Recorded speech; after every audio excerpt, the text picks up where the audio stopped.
Halo pemirsa, memasuki tahun yang baru ini, pemerintah masih menganjurkan agar proses pendidikan masih dilakukan secara online atau daring. Bagi institusi pendidikan yang sudah mapan dan memiliki LMS atau Learning Management Systemnya sendiri, maka hal ini tidak menjadi masalah lagi. Namun bagi institusi pendidikan yang hanya karena pandemi COVID harus menyesuaikan diri dengan proses pendidikan yang daring atau seperti ini, maka pilihan yang paling rasional adalah menggunakan LMS yang langsung bisa dimanfaatkan karena murah atau bahkan gratis. Dan LMS yang memenuhi kriteria ini apalagi kalau bukan Google Classroom. Meskipun Google Classroom merupakan aplikasi gratis, namun kemampuan dari aplikasi yang dikembangkan oleh perusahaan raksasa Google ini tidak bisa dipandang sebelah mata. Selain sederhana dalam penggunaan serta diupdate secara berkala, jika digunakan secara baik, maka semua yang dibutuhkan untuk proses penyampaian materi kepada mahasiswa ataupun siswa dapat dilakukan melalui Google Classroom. Apalagi jika dikombinasikan dengan aplikasi-aplikasi Google lainnya seperti Google Form, Google Slides, Google Meet, dan aplikasi-aplikasi Google lainnya yang semuanya bisa diintegrasikan dengan Google Classroom. Google Classroom itu sendiri ibarat kertas kosong yang harus diatur terlebih dahulu sebelum digunakan. Oleh karena itu, pada kesempatan ini saya akan tunjukkan bagaimana kita membuat settingan awal Google Classroom agar dapat dimanfaatkan secara efektif dalam proses pengajaran. Untuk mengakses Google Classroom, pastikan terlebih dahulu bahwa Anda sudah memiliki akun Google. Kemudian Anda search saja melalui search engine dari Google Chrome, misalnya akan muncul tampilan seperti ini, diklik saja Google Classroom-nya. Jika Anda diminta untuk memasukkan akun dan password Anda, silahkan masukkan dan setelah Anda masuk, maka Anda akan menemukan tampilan seperti ini untuk yang baru pertama kali menggunakan Google Classroom. Seperti yang saya sampaikan sebelumnya bahwa Google Classroom cukup sering diupdate. Untuk melihat update terbaru dari Google Classroom, Anda bisa mengklik tanda tanya yang ada di sudut kiri bawah layar. Anda bisa melihat what's new atau update terbaru dari Google Classroom. Nah, untuk memulai kelas, kita akan klik plus pada layar, kemudian create class. Jika Anda mau menggunakan Google Classroom dengan akun pribadi, maka akan muncul tampilan seperti ini. Jadi tampilan ini menunjukkan bahwa sebenarnya Anda bisa mendapatkan akun gratis untuk institusi pendidikan. Karena setahu saya memang Google sudah bekerja sama dengan Kementerian Pendidikan agar digratiskan untuk digunakan dalam pendidikan dan pengajaran di Indonesia. Saya sarankan agar Anda mendaftar untuk memperoleh akun institusi, karena biasanya memang akun institusi itu lebih baik dari akun pribadi. Jadi kalau Anda menggunakan akun institusi untuk menggunakan Google Classroom, fitur-fitur yang tersedia lebih lengkap dibandingkan dengan kalau Anda menggunakan akun pribadi Anda. Jadi saya sarankan agar Anda menggunakan akun institusi. Kalau belum, silahkan daftar di Google, karena sampai saat ini Anda bisa mendaftarkan akun institusi Anda secara gratis. Secara umum ketika Anda membuat kelas, akan muncul tampilan seperti ini. Nama kelas, untuk penamaan kelas ini sangat relatif, sangat tergantung dari bagaimana Anda akan memanfaatkan Google Classroom ini. Saya sendiri ketika saya membuat nama kelas, biasanya saya dahului dengan tahun akademik. Jadi misalnya 2020, 2021. Hal ini saya lakukan agar mudah untuk disort atau mudah untuk diurutkan berdasarkan urutan waktu. Kemudian saya ikuti dengan nama kelas, misalnya penulisan karya ilmiah. Kalau Anda memiliki beberapa kelas paralel, Anda bisa menggunakan section ini untuk membedakan antara kelas yang satu dengan yang lain. Jadi misalnya ini saya kasih nama kelas A, kemudian subjeknya itu penulisan karya ilmiah, ruangan misalnya ruangan 4A, dan create. Setelah kelas Anda dibuat, maka akan muncul tampilan seperti ini. Perhatikan ada 4 tab di sini, ada stream, classwork, people, dan grades. Jadi stream ini merupakan tempat di mana Anda menyampaikan informasi atau pengumuman. Classwork ini merupakan tempat di mana Anda menaruh tugas, materi, dan dokumen-dokumen yang membutuhkan untuk di-upload. People merupakan tempat di mana Anda bisa mengakses siapa-siapa saja yang diberi peran sebagai guru dan siapa-siapa saja mahasiswa atau siswa yang mengambil kelas yang Anda buat ini. Grades merupakan nilai dari mahasiswa. Nah, saya kembali ke stream. Biasanya ketika pertama saya membuat kelas Google Classroom, yang saya atur terlebih dahulu adalah settingan-settingan awal. Nah, settingan-settingan awal itu biasanya kita bisa akses melalui gear ini, kita klik gear-nya. Anda akan memperoleh informasi yang lebih detail dari yang informasi awal yang ketika Anda pertama kali membuat kelas ini. Ada beberapa hal yang perlu Anda perhatikan. Jadi di general ini, untuk yang hal-hal ini biasanya saya abaikan saja. Di sini, untuk yang stream, Anda bisa memilih bagaimana interaksi dari mahasiswa di dalam kelas. Anda bisa pilih apakah students can post and comment, apakah student itu bisa post, kemudian memberikan komentar, atau students can only comment, atau students itu, atau siswa atau mahasiswa itu hanya bisa memberikan komentar, atau hanya guru yang bisa posting atau memberikan komen. Biasanya pilihan yang saya lakukan adalah memilih student can post and comment, yang pertama. Kemudian di bawahnya ada class work on the stream, jadi pilihan tampilan yang ada di stream itu kita mau seperti apa. Apakah tampilan informasinya itu dipersingkat, atau Anda mau attachment and details, lebih detail, termasuk dengan attachment, atau bahkan disembunyikan, ya, hide notification. Kita pilih yang show condensed notification saja. Kemudian show deleted items. Jadi kalau Anda mau aktifkan ini, maka apa-apa saja yang Anda hapus, Anda bisa lihat. Dan hanya guru yang bisa melihat ini. Mahasiswa atau siswa tidak bisa mengakses file-file yang sudah Anda hapus. Kemudian grading, ini yang menurut saya paling penting. Bagaimana penilaian Anda itu? Ya, bagaimana penilaian itu akan dibuat dalam Google Classroom ini. Overall grade calculation. Ya, jadi penilaian atau kalkulasi nilai secara umum, secara keseluruhan. Bagaimana? Ya, biasanya yang saya pilih adalah weighted by category. Jadi kalau kita pilih weighted by category, berarti untuk penilaian total itu ada kategori-kategorinya. Artinya misalnya kita mau alokasikan berapa persen untuk komponen-komponen penilaian dari mahasiswa. Jadi misalnya untuk ujian tengah semester itu berapa persen, ujian akhir semester itu berapa persen, kehadiran itu berapa persen, dan tugas misalnya berapa persen. Kita bisa atur di sini. Jadi kalau kita weighted by kategori, maka penilaian itu akan dibagi secara proporsional atau secara rata sesuai dengan presentasi yang sudah Anda tetapkan. Mungkin untuk lebih jelas saya tambahkan dulu kategorinya ya, karena weighted by kategori artinya bahwa kategori-kategorinya itu kita harus tentukan terlebih dahulu. Jadi kita akan buat kategorinya terlebih dahulu. Jadi misalnya ujian akhir semester, misalnya 20%. Kemudian kita tambah lagi ujian tengah semester 20%. Kemudian tugas misalnya 40%, kemudian kuis 10%.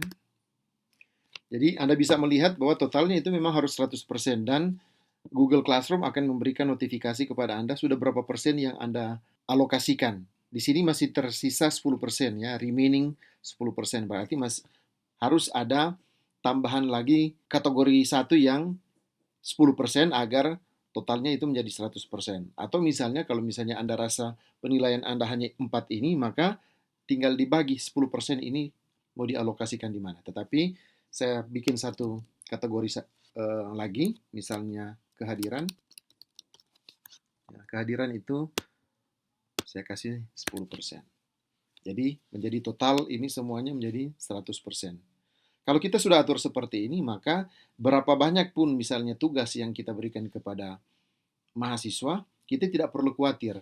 Karena poin tugas itu akan dikalkulasi secara otomatis oleh komputer. Jadi misalnya Anda memberikan 4 tugas kepada mahasiswa, maka otomatis itu setiap tugas itu akan dibagi 10% oleh komputer. Ya. Dalam hal ini Google Classroom. Jadi kita tidak perlu khawatir untuk menghitung-hitung lagi untuk melihat nilai akhir dari mahasiswa atau siswa. Namun pastikan bahwa semua penilaian ini misalnya mencapai 100%. Jadi misalnya ujian akhir semester itu total skornya itu 100. Ujian tengah semester itu 100. tugas pertama total skornya 100. Tugas kedua misalnya total skornya sama 100. Kuis juga begitu, total skornya itu 100. Kalau misalnya ada beberapa kuis, misalnya 5 kuis, maka tetap total skornya itu 100. Nanti biarkan komputer yang akan menghitung secara otomatis, secara proporsional, berdasarkan kategori-kategori yang sudah kita buat. Nah, setelah ini diatur, sudah disetting, maka kita tinggal save, dan kita sudah bisa mulai memanfaatkan Google Classroom. Jadi sekali lagi untuk stream ini, biasanya kita gunakan untuk memberikan informasi kepada siswa atau mahasiswa. Jadi misalnya di sini kita informasikan perkuliahan pertemuan 1 akan dilaksanakan pada hari Senin 25 Januari 2020. Oke, kita post. Jadi ketika Anda post ini, maka semua siswa atau mahasiswa yang terdaftar dalam kelas ini akan mendapatkan informasi mengenai pengumuman ini. Classwork merupakan tempat di mana kita ya mengatur atau menempatkan dokumen-dokumen yang kita ingin mahasiswa akses. Classwork ini juga tempat di mana biasanya kita menempatkan atau memberikan ujian-ujian atau tugas-tugas kepada mahasiswa. Namun sebelum kita menempatkan tugas-tugas ataupun kuis, ujian, yang terlebih dahulu saya lakukan adalah membuat pengelompokan-pengelompokan tampilan. Jadi ada berbagai cara yang bisa kita lakukan ya. Jadi ada yang lebih suka misalnya membuat pengelompokan tersendiri untuk setiap pertemuan. Jadi kita buat semacam folder pertemuan 1, pertemuan 2, pertemuan 3, pertemuan 4, dan seterusnya. Tetapi ada juga yang lebih suka membuat misalnya berdasarkan kategori. Jadi misalnya ujian akhir semester, ujian tengah semester, kehadiran, kuis, tugas. Tergantung dari kebutuhan atau keinginan Anda, mana yang Anda rasa lebih mudah untuk dilakukan. Untuk mempermudah penjelasan saya, maka saya akan bagi ini dalam kategori saja. Untuk itu kita buat topiknya terlebih dahulu ya. Jadi topik 1 misalnya materi. Topik 2 itu ujian akhir semester. Ujian tengah semester. Tugas.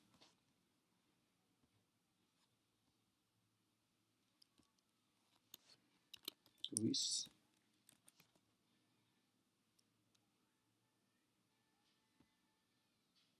Kemudian misalnya Anda buat kehadiran.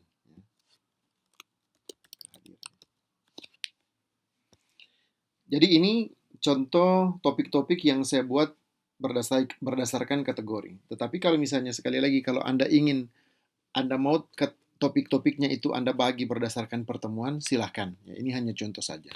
Dan jangan khawatir kalau urutannya agak beracakan, kita bisa mengaturnya berdasarkan keinginan kita dengan drag saja ya. Jadi misalnya kuis itu kita mau tempatkan paling atas, jadi kita highlight dulu kuisnya, kemudian kita tarik, ya, kita tahan mouse-nya atau mousepad-nya, kemudian kita letakkan. Ya, jadi sesudah kuis misalnya tugas, kita mau pindahkan ke atas, di bawah kuis, silakan tahan, kemudian tarik ke atas, kehadiran tempatnya sudah di situ, tetapi kita mau misalnya materi itu paling atas, oke, materinya kita taruh di paling atas. Oke, materi paling atas, kehadiran ujian tengah semester dan ujian akhir semester.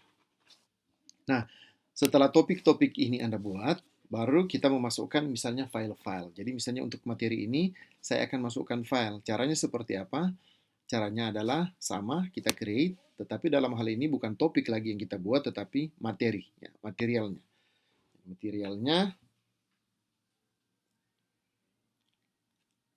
kita add, ya, jadi misalnya materi pertemuan 1.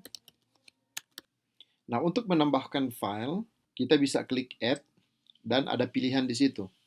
Apakah materinya itu kita mau ambil dari Google Drive, link, atau file, atau dari YouTube. Ketika Anda add file, maka akan muncul tampilan seperti ini. Ada dua hal yang bisa Anda lakukan. Jadi Anda bisa membagi screen-nya menjadi dua, kemudian Anda drag and drop. Jadi misalnya ini, kemudian ini Explorer saya ambil file misalnya dari hard disk saya. Jadi misalnya contoh saya ambil PDF dari speech dari John Fitzgerald Kennedy. Ini hanya contoh saja. Nah, ketika sudah muncul maka kita tinggal post saja. Jadi ini cara yang pertama. Cara yang kedua adalah misalnya kita add yang tadi file. Kita bisa browse dari sini langsung. Jadi kita tidak perlu split dokumennya. Jadi kita browse, kemudian kita pilih filenya. Jadi yang seperti tadi ini, John Fitzgerald. Oke, saya open. Jadi tinggal Anda pilih cara mana yang Anda akan gunakan untuk upload materi ke kolom classwork. Setelah filenya itu berhasil Anda upload di sini, jangan dulu langsung di post, karena di sini ada beberapa informasi yang perlu juga Anda ketahui. Jadi tentu saja ini Anda post untuk kelas Anda ya, kelas Anda yang misalnya penulisan karya ilmiah. Di sini masih ada pilihannya. Siapa-siapa saja yang Anda akan kirim. Apakah semua mahasiswa atau hanya sebagian mahasiswa? Memang di sini belum ada mahasiswanya, makanya pilihannya itu cuma ada ini. Tapi kalau misalnya sudah ada mahasiswa yang terdaftar dalam kelas ini, biasanya nama-nama dari mahasiswa akan muncul di sini. Kemudian ada juga all students. Jadi kalau all students itu dikirim kepada semua, dan Anda juga bisa pilih kalau misalnya hanya dikirimkan untuk beberapa orang yang terdaftar dalam kelas Anda. Nah, kalau Anda juga mempunyai kelas yang paralel, sebenarnya Anda bisa pilih yang ini, kelas ini. Jadi Anda bisa pilih materi ini mau dikirimkan ke kelas-kelas yang mana? Apakah hanya kelas ini atau ada kelas lain? Jadi kalau Anda punya kelas paralel, Anda cukup satu kali upload dan Anda tinggal pilih saja di sini semua kelas yang Anda akan kirimkan materi ini dan itu semua akan terkirim ke kelas-kelas paralel tersebut. Kemudian ini topik. Nah, topik ini adalah Anda harus memilih apakah Anda akan kirim materi ini yang Anda upload ini ke kehadiran, materi, kuis, tugas, ujian akhir semester atau ujian tengah semester. Karena ini materi, otomatis Anda harus mengirimnya ini ke materi. Ya. Kemudian baru kita post. Maka file-file tersebut akan muncul secara otomatis di materi. Ya. Karena kita memang memilih akan dikirim ke materi. Jika karena satu dan lain hal materi pertemuan satu ini misalnya terkirim ke tugas ya di sini, ya yang bisa Anda lakukan adalah seperti yang barusan saya lakukan. Jadi Anda tinggal klik saja, tahan, kemudian pindahkan ke tempatnya yang sebenarnya. Jadi jangan khawatir untuk salah menempatkan ini karena Anda bisa klik, tahan dan pindahkan ke tempat yang harusnya Anda tujui untuk menempatkan file ini. Baik, saya akan coba buka materi ini lagi. Nah, di sini ketika misalnya Anda sudah post dan ternyata Anda masih mau edit, Anda bisa edit. Jadi caranya adalah klik 3 titik yang ada di kanan atas ini, kemudian kita edit. Kemudian misalnya ini karena sudah double, kita akan hapus yang satunya. Tidak perlu yang satunya lagi karena filenya sama. Jadi kita klik X, kemudian kita simpan. Maka file materi pertemuan pertama ini tinggal satu saja. Itu berkaitan dengan classwork. Jadi tadi kita sudah berbicara mengenai stream, kita juga sudah membahas sedikit mengenai classwork. Nah, perhatikan bahwa ketika kita post materi di pertemuan satu, meskipun kita post di classwork, tetapi mahasiswa juga bisa mengaksesnya atau melihatnya melalui stream ya, melalui kolom stream. Oke, saya akan coba tambahkan lagi satu materi misalnya. Jadi misalnya ini materi pertemuan 2. Saya akan tambah file. Misalnya saya browse. Saya ambil misalnya Franklin Delano Roosevelt. Open. Jadi misalnya saya sudah upload satu lagi materi di sini. Ini contoh saja. Nah, ini saya tidak akan jelaskan lagi karena Anda sudah tahu. Jadi karena misalnya topik materi berarti kita pilih materi. Kemudian kepada semua mahasiswa. Nah, yang berhubungan dengan post di sini, kalau kita lihat tadi saya langsung menekan post. Tetapi sebenarnya selain post, ada pilihan lain. Jadi kalau kita klik panah ke bawah ini, akan muncul ada post. Berarti kalau kita klik post, maka dokumen yang Anda upload ini langsung bisa diakses oleh mahasiswa. Tetapi kalau misalnya Anda buat sekarang, tetapi nanti file ini baru bisa diakses oleh mahasiswa besoknya, maka misalnya kita schedule. Nah, jadi baru kita pilih kapan kita mau agar mahasiswa bisa mengakses ini. Jadi misalnya 11 Januari. Jamnya pun kita bisa setting. Kalau kita schedule, maka meskipun kita sudah post, mahasiswa itu baru bisa membuka file ini atau baru bisa mengakses ini pada Januari 11, 2021 jam 8. Nah, saya cancel saja karena saya akan tunjukkan lagi yang satu yang save as draft. Jadi ketika ada save as draft, maka file ini sudah ada, sudah muncul di tampilan classwork Anda sebagai guru atau dosen, tetapi warnanya masih abu-abu seperti ini karena belum dikirim. Jadi misalnya kita coba ya, karena ini masih draft, kita akan edit, jadi kita edit, kita coba yang schedule. Jadi kita schedule untuk tanggal 11 Januari misalnya. Kita schedule, maka kita bisa melihat nanti setelah jam 8 pada tanggal 11 Januari baru mahasiswa dapat mengakses file ini. Selain materi ya, selain topik materi, ada juga pilihan-pilihan di sini, ada assignment, quiz assignment dan question. Kalau questions dia berarti Anda langsung memberikan pertanyaan dan dijawab oleh mahasiswa. Karena ini jawabannya itu multiple choice, jadi kita pilih yang multiple choice. Memang bisa juga kita membuat pertanyaan yang membutuhkan jawaban essay atau penjelasan, tetapi kita juga bisa memilih pertanyaan yang multiple choice atau pilihan berganda. Jadi opsinya kita taruh di sini. Jadi misalnya nama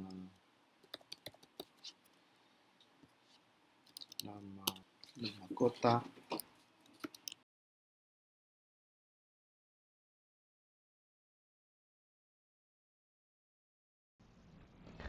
setelah kita selesai membuat pertanyaan dalam kuis ini, kita sebenarnya bisa langsung create, tetapi saya akan bawa dulu ke tampilan yang ini. Kita akan pilih kategorinya dulu, kuis, kemudian kita akan tentukan tanggalnya, tanggal dan waktu kapan mahasiswa atau siswa harus mengumpulkan tugas ini. Misalnya tanggal 7, kemudian jamnya diatur, ditentukan.